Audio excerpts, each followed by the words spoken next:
বিশালগড় এলাকায় রীতিমতো চাঞ্চল্য। অভিযোগ রয়েছে যে একটি খুঁড়ামাটিকে কেন্দ্র করে তীব্র এই আতঙ্কটি ছড়ায়।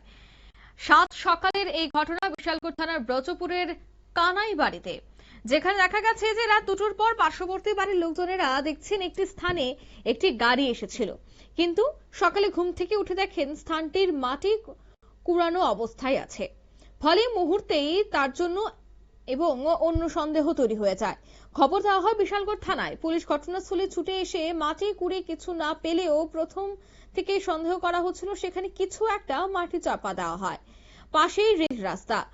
পাড়ার লোকজনের অভিযোগ তো সেখানে প্রায় প্রতি রাতেই দুর্বৃত্তপনা চলে। প্রচুর যুবকরা সেখানে আসা যাওয়া করেন। এখন প্রশ্ন উঠছে, আগে থেকেই কিছু মাটি চাপা দেওয়া ছিল, বৃহস্পতিবার রাতে তাকে নিয়ে যাওয়া হয়েছে কিনা। কারণ এই গ্রামে বছরখানেক আগে এক বাড়িতে ভয়ঙ্কর ডাকাতি হয়েছিল। বাড়ির কর্তাকে হত্যার চেষ্টা করে সর্বস্ব লুট করে নিয়ে যাওয়া হয়েছিল। আর এই আতঙ্কটাই সেই কানাই বাড়িতে এখনো যায়নি, যার আজ আবারও প্রত্যেকের মনে পড়ে গেল। এই পুরো ঘটনায় কি বলছেন স্থানীয়রা, শোনাবো।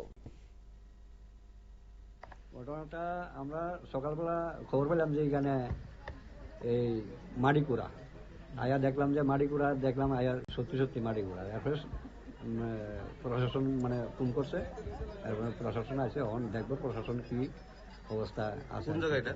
এটা কানাইবাড়ি, রেল ব্রিজের লোক। আপনার কি মনে হয়? আমার মনে হয় কিছু একটা খাদাইছে বললে মনে হয়, এরকম আর কি। এটা কি চলাচল রাস্তার মধ্যে? হ্যাঁ, চলাচল রাস্তার মধ্যে, এদিকে গাড়ি আইয়ে যায়, মানুষ চলাচলের রাস্তা। আচ্ছা, রাত্রেবেলা কি জায়গাটার মধ্যে কোনো অন্য কোনো গাড়ি? হ্যাঁ, আইয়ে অনেক সময় গাড়ি আইয়া ছেড়ে এখানে গাড়ি ঘোড়া, এখান থেকে গাড়ি ঘুরাইয়া যায়, বা অনেক সময় এখানে রাখা অনেকের আত্মীয় স্বজনের বাড়ি যায়।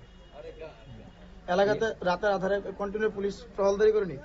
এরকম দেখছি না যে টহলদারি করছে। আপনারা শুনলেন, অর্থাৎ তদন্তে কিন্তু পুলিশ রয়েছেন এবং এলাকাবাসীদের অভিযোগ কিন্তু রয়েছে যে রাতে একটি গাড়ি সেই জায়গায় দাঁড় করানো ছিল এবং আজ সকালে এলাকাবাসীরা এই রাস্তায় দেখতে পান গাড়িটি উধাও, কিন্তু সেই জায়গার মাটি খুঁড়া অবস্থায় রয়েছে। এই মাটির নিচে খুঁড়লেও এখনো পর্যন্ত কিছু পাওয়া যায়নি। সন্দেহ করা হচ্ছে হয়তো বা আগে কিছু রাখা হয়েছিল এই মাটিতে, যা গতকাল রাতে গাড়ি দিয়ে কেউ এসে সেই জিনিসপত্রগুলি মাটি খুঁড়ে নিয়ে গেছে।